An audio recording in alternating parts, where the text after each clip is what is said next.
পরিষ্কার কোরআনের আয়াত, ইয়া আইয়ুহাল্লাযীনা আমানু তুবু ইলাল্লাহি তাওবাতান নাসুহা।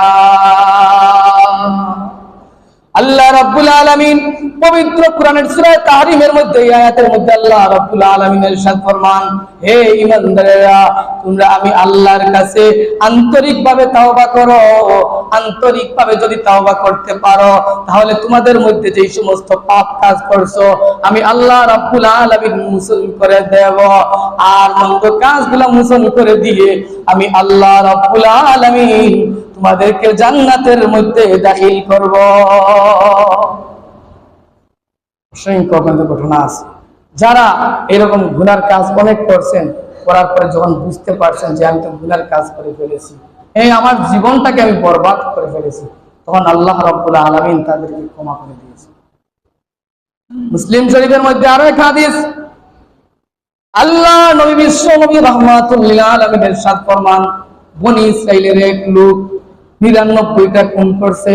খুন করার পরে হঠাৎ করে তার ভিতরের মধ্যে ফিরে আসার একটা আকাঙ্ক্ষা জাগছে।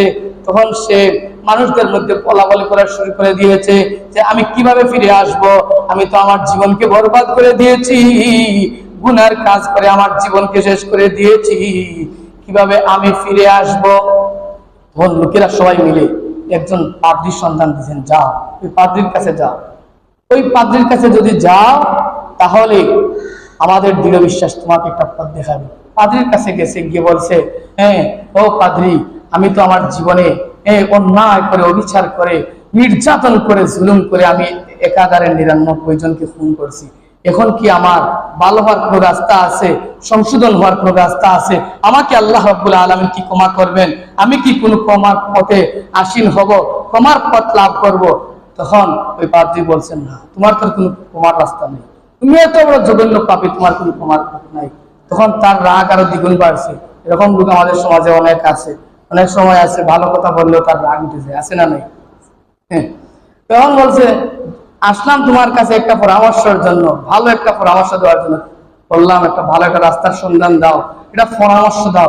যেহেতু তুমি কোনো পরামর্শ না দিয়ে বলছো আর কোনো পথই নাই, আমি বরবাদ, আমি যেহেতু বরবাদ হয়ে গেছি, তাহলে তোমাকেও রক্ষা নেই।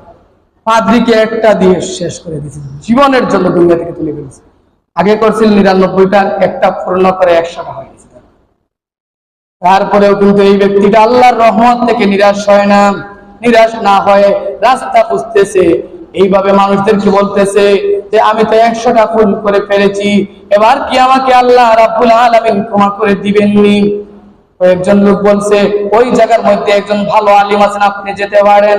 আলেমের কাছে গেছে, কে বলছে, হুজুর আমার জীবনকে তো আমি বরবাদ করে দিয়েছি, জীবনকে আমার গুনার কাজের মধ্যে আমি কাটাই গিয়ে ফেলেছি, আমার জীবনে আমি ১০০টা খুন করে ফেলেছি, ৯৯টা খুন করছিলাম।